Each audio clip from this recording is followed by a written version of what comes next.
행복하자 아프더라도 시리즈 두 번째 설교입니다.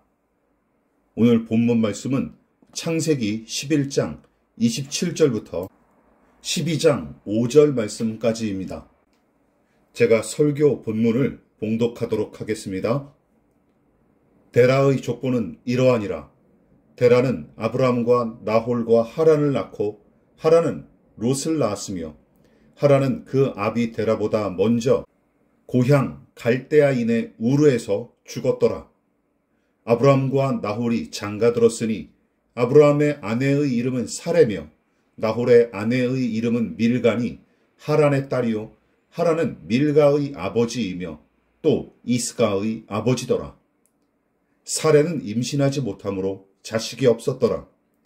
데라가 그 아들 아브람과 하란의 아들인 그의 손자 롯과 그의 며느리 아브람의 아내 사레를 데리고 갈대아인의 우르를 떠나 가나안 땅으로 가고자 하더니 하란에 이르러 거기 거류하였으며 데라는 나이가 205세가 되어 하란에서 죽었더라.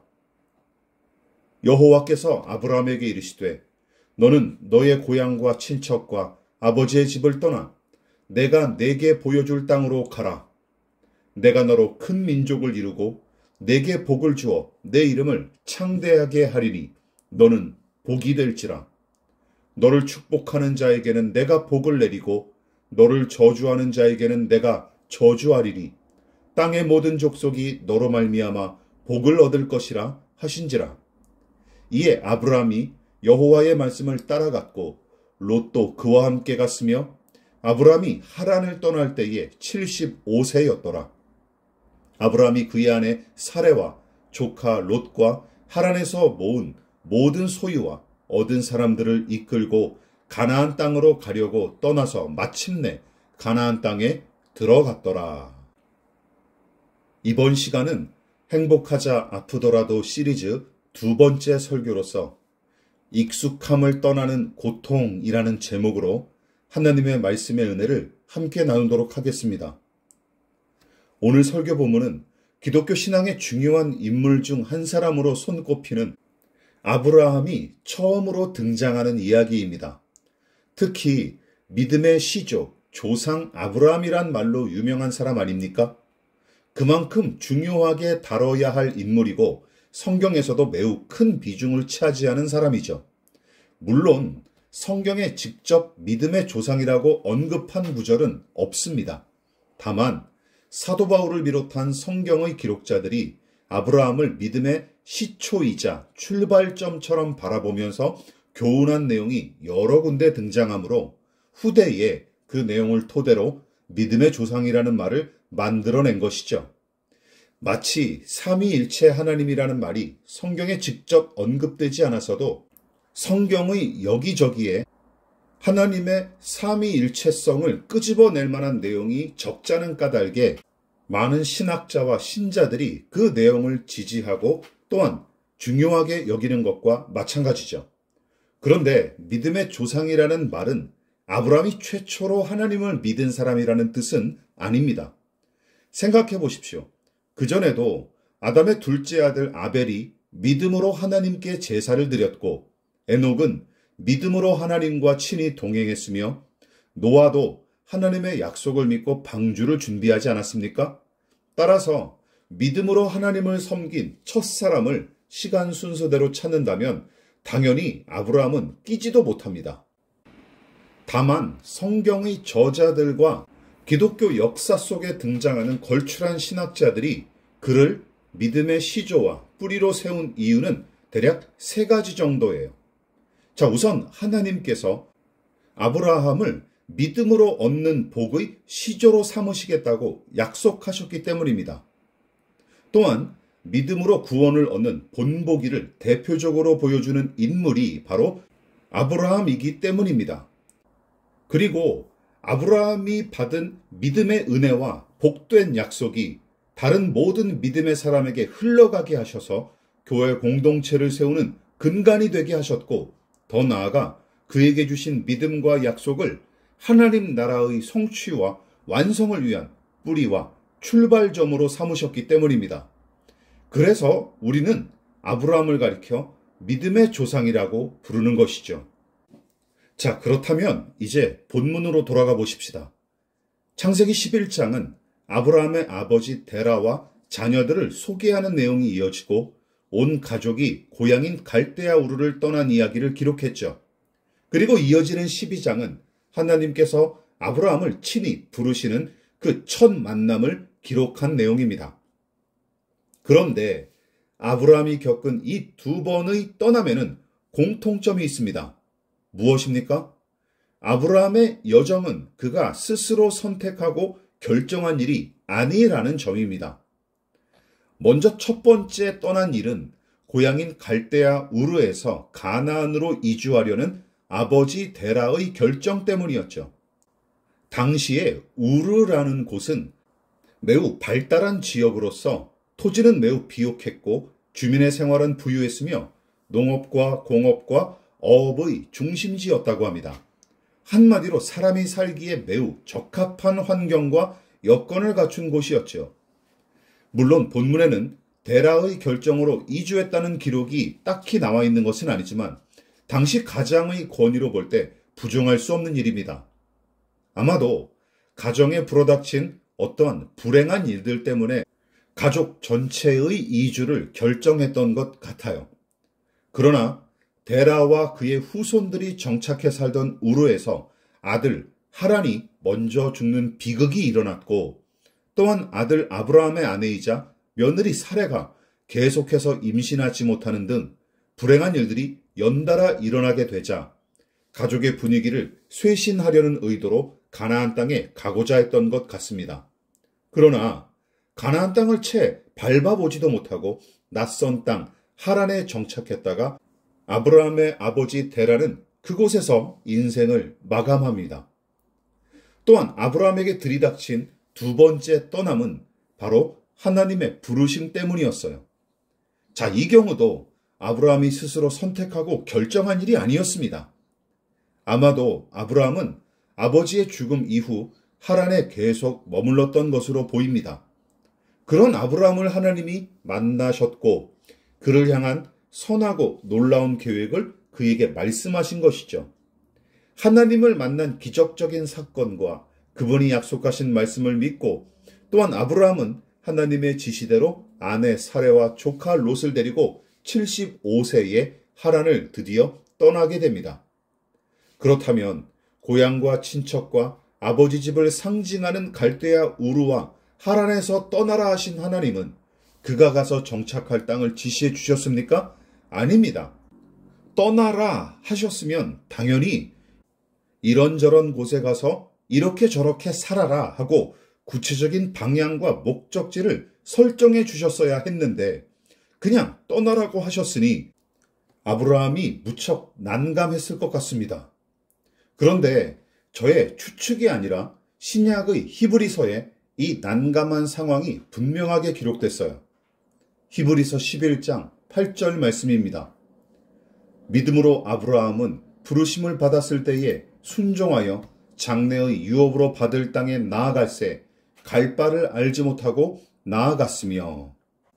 이 구절의 마지막 부분을 표준 세번역 성경은 그런데 그는 어디로 가는지를 알지 못하였지만 떠난 것입니다 라고 쉽게 번역했습니다. 처음에는 아버지의 결정에 따라 고향인 갈대아 우르를 떠났고 피치 못할 사정으로 하란에 정착했던 것이죠.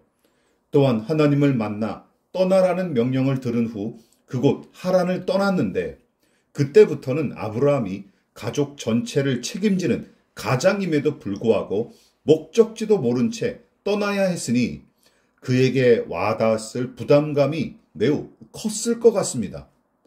번화하고 번창한 고대 도시 갈대아 우르, 그리고 아버지와 함께 이주하여 많은 재산을 모았던 하란. 생각해 보십시오.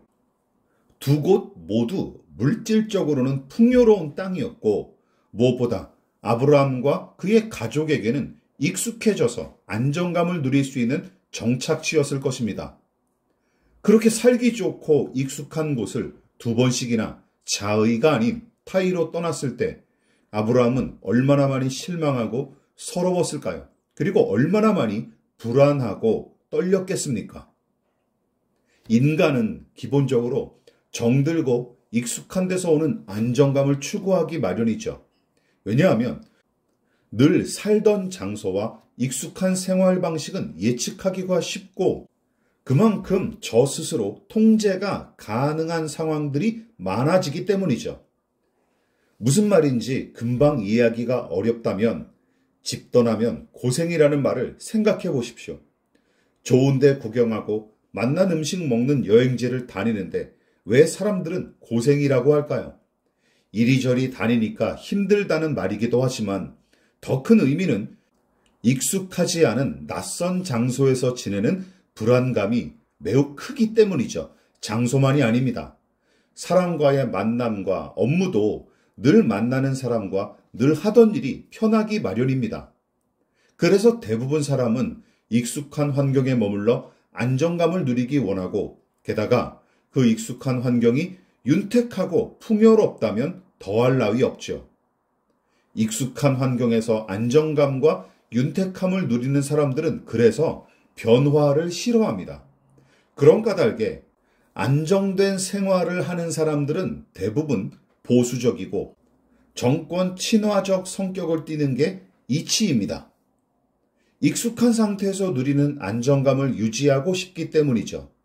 물론 가난하고 열악한 환경에서 살아도 변화하는 수고가 싫어서 지금의 상태를 그대로 유지하려는 사람들도 존재합니다. 어쨌든 익숙한 상태를 유지해서 안정감을 누리고 싶은 게 인간의 본능이자 생리이죠.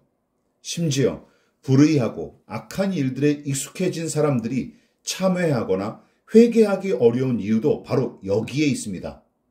개벌은 남 못 준다 하는 속담을 떠올려 보십시오.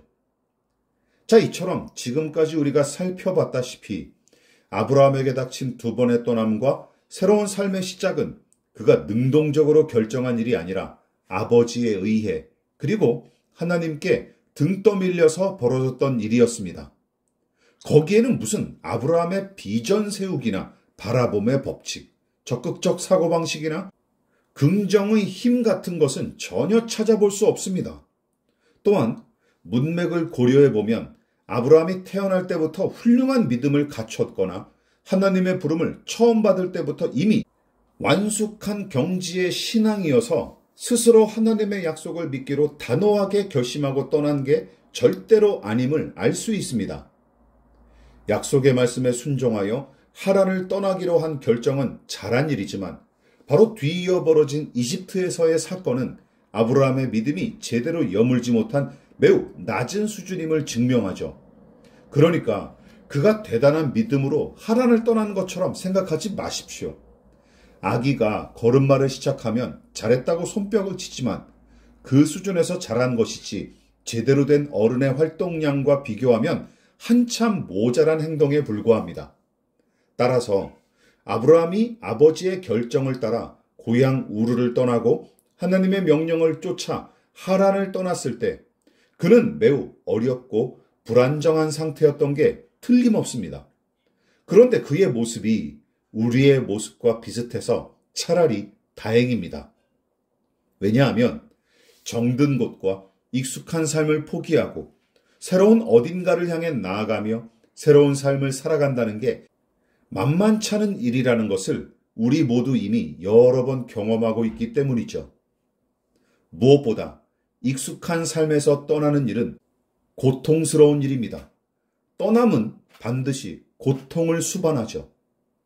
내일 일을 알지 못하는 게 우리의 인생인데 익숙한 삶을 떠나 낯선 삶으로 들어가는 일은 더더욱 예측하기 곤란한 삶이어서 불안과 공포를 안겨줍니다.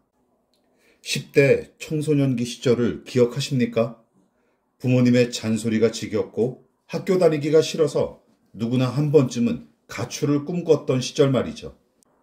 그러나 어느 정도 지각이 있는 아이들은 그게 얼마나 두렵고 고생스러운 일인지 충분히 짐작하기 때문에 무모한 시도는 대부분 생각으로 그치는 경우가 많습니다. 그리고 우리 대부분이 본문의 아브라함처럼 살죠. 내가 스스로 결정해서 길을 개척하고 내 삶을 가꾸기보다 다른 누군가의 결정으로 혹은 이런저런 환경적인 한계와 조건 때문에 끌려다니기 마련입니다. 이처럼 익숙한 삶에서 떠나는 게 도리어 익숙한 일이 되고 모든 떠남은 불안감과 적응해야 할 수고를 안겨주죠. 어릴 때부터 유치원과 초등학교에 입학해서 적응하느라 엄마의 품과 집을 떠나고 매년 새학기가 되면 정든 친구와 익숙한 교실을 떠납니다. 진학이나 취업 문제로 아예 고향과 부모 품을 떠나 타지에서 낯선 사람들과 부대끼는 일도 허다하죠. 입대하는 남자들은 가장 폐쇄적이고 고립된 너무 낯선 세상으로 들어가므로 불안과 공포의 강도가 더 크고 엄청난 적응의 수고가 군대에서 요구됩니다. 그야말로 떠남의 쓴맛을 제대로 경험하는 일이죠. 특히 혼인하는 여성들은 결혼으로 인해 떠남의 고통을 크게 경험합니다. 우리나라 사람들이 자주 쓰는 출가 외인이라는 말처럼 딸이 시집가면 더는 친정 식구 신경 쓰지 말고 남남처럼 지내라는 게 한국 사회의 관습 아닙니까? 물론 지금은 많이 개선되었을지라도 아직도 여전히 그런 관념이 뿌리 깊게 남아있는 탓에 여자아들을 고통스럽게 만듭니다. 혼인한 여성이 정든 부모와 가정을 떠나 생판 모르는 시댁 식구들 틈바구니에 껴서 새로운 환경과 생활 방식에 적응하는 일은 엄청난 희생과 고통이 따릅니다. 이처럼 새로운 만남과 새로운 공동체를 상징하는 혼인조차 떠남을 전제하죠. 그뿐만이 아닙니다. 진학, 입대, 전출, 결혼, 빠듯한 형편 맞추느라 정든 집을 떠나 이사하는 서러움, 불화와 다툼으로 남남이 되거나 심지어 죽음의 문 앞에서 사랑하는 사람을 떠나보내는 고통은 누구나 겪는 일이 돼 다른 고통처럼 매번 겪는다고 덜 아픈 것도 아닙니다. 아무리 새로운 게 좋아도 익숙한 것을 떠나는 일은 크던 작던 고통이 따르는 까닭에 섣불리 새로운 것을 추구하지 않는 게 대부분 사람의 생리이자 본능이죠. 그래서 우리 대부분은 가급적 익숙한 삶에 머무르려고 몸부림치되 아브람처럼 불가피한 환경에 떠밀려 떠남으로 고통을 겪기 일쑤입니다. 그리고 이모저모로 떠남의 고통을 이미 다 겪어본 저와 여러분들이 바로 이 자리에 모여 있습니다. 우리는 모두 어딘가 그리고 누군가를 떠난 고통의 흔적을 지닌 인생들이에요. 그래서 그 고통을 견디고 여기까지 온 여러분을 진심으로 격려하고 축복합니다. 그러나 여기가 끝은 아니지 않습니까? 앞으로도 우리는 계속 익숙한 곳에서 떠나는 일을 반복적으로 겪게 될 텐데 그러면 늘 그랬듯이 떠나는 고통을 울며 겨자 먹기 식으로 버티면서 시간만 보낼 탭니까? 여기서 우리는 아브라함의 작은 믿음이라도 배울 필요가 있습니다. 본문에는 안정된 삶과 익숙한 터전을 떠나라 하신 하나님의 뜻을 아브라함이 어떤 식으로 순종했는지 보여주는 구절이 등장합니다. 창세기 12장 4절이에요. 이에 아브라함이 여호와의 말씀을 따라갔고 롯도 그와 함께 갔으며 아브라함이 하란을 떠날 때에 75세였더라. 갈 바를 알지 못했다는 히브리서 말씀과 이 구절을 합하여 해석하면 하나님의 말씀을 따라갔다는 말은 구체적인 목적지를 알고 갔다라는 말이 절대 아닙니다. 아브라함은 하나님께서 이끄시는 목적지가 가나안인 줄도 모르고 갔다는 뜻이죠. 쉽게 말해 그때그때 이끄시는 대로 따라갔다는 것입니다. 이것은 마치 행군하는 군인이 앞사람 발뒤꿈치만 쳐다보면서 걷다 보니 어느덧 목표 지점에 도달한 것과 같은 이치이죠. 아브라함은 매 순간 들려오는 하나님의 말씀을 따라 이동했고 가는 곳곳마다 하나님이 기뻐하시는 삶을 살려고 애썼다는 뜻입니다. 자, 그러니까 어디를 가고 누구를 만나는가 하는 문제를 넘어서 어디를 가든지 누구를 만나든지 하나님을 의지하는 믿음으로 살았다는 말씀입니다. 더 구체적으로 아브라함은 떠남의 고통을 어떻게 극복했고 낯선 땅에서 자신의 삶을 어떤 식으로 일구었을까요? 그것은 아들을 보내신 하나님 아버지의 뜻과 그 아버지 곁을 떠나 우리 곁으로 오신 예수님의 고백을 통해 미루어 짐작해 볼 수 있습니다. 요한복음 6장 38절입니다. 내가 하늘에서 내려온 것은 내 뜻을 행하려 함이 아니요 나를 보내신 이의 뜻을 행하려 함이니라. 요한일서 4장 9절입니다. 하나님이 자기의 독생자를 세상에 보내심은 그로 말미암아 우리를 살리려 하심이라.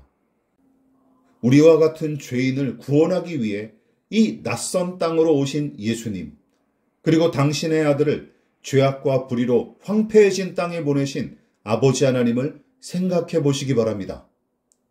예수님은 어디서 누구를 만나든지 아버지를 높이시고 그 뜻을 따라 순종하여 사람을 살리는 일에 힘쓰셨습니다.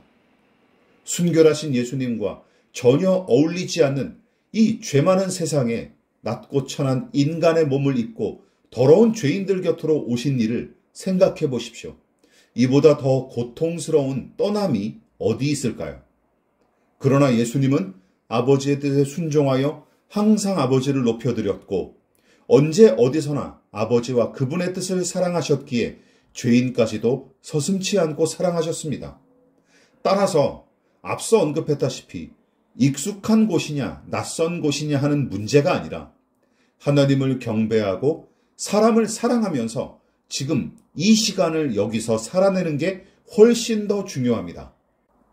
갈대아 우르를 떠나 더 윤택하고 편안하게 살기 위해 가나안을 향했던 아브라함의 아버지 데라, 그리고 새로 정착한 하란 땅에 뿌리 내려 안정된 삶을 누리려던 아브라함처럼 익숙함과 거기서 오는 안정을 우선 선택하는 것이 인간의 보편적인 본능입니다. 그러나 그것을 용감하게 거스르기 시작하는 것이 바로 하나님의 부르심에서부터죠. 아브라함은 익숙함을 떠나는 고통에도 불구하고 하나님을 신뢰하여 믿음의 모험을 감행하기 시작합니다. 본문의 이야기는 냉동실에 오래 보관한 음식이나 낡은 가구처럼 살아가기를 거부한 혁명적인 사건을 기록하는 것입니다.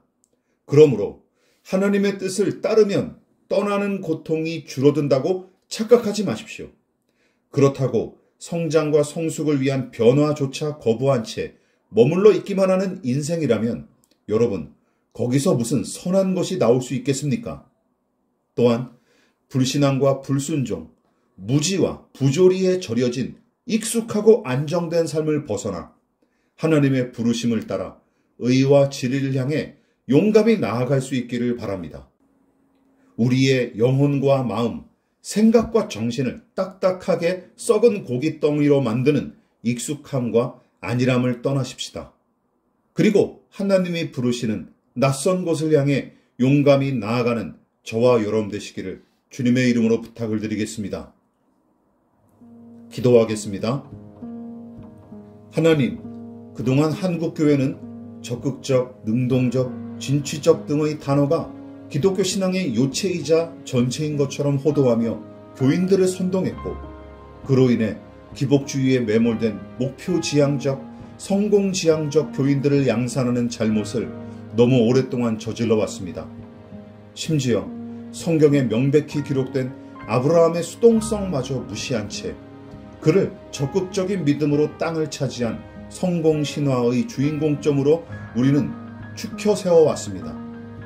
그러나 본문에 기록된 그의 모습은 우리와 크게 다르지 않은 평범한 한 사람의 모습이었고, 자신의 의지와 결정이 아니라 육신의 아버지와 하늘 아버지의 명령에 떠밀려 사는 인생에 불과했습니다.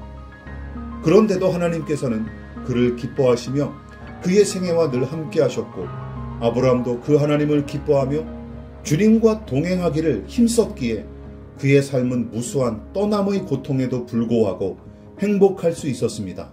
하나님, 우리도 그 행복감을 누릴 수 있게 해주십시오. 그리고 완전한 평안과 기쁨으로 충만한 아버지 하나님의 곁을 떠나 우리를 위하여 죄악으로 물든 이 낯선 세계로 오신 예수님처럼 하나님의 부르심에 항상 귀를 기울이고 내일의 낯선 시간을 용감히 맞닥뜨릴 수 있게 하옵소서. 진정한 나그네로서 세상을 사신 우리 구주 예수 그리스도의 이름으로 기도드립니다. 아멘.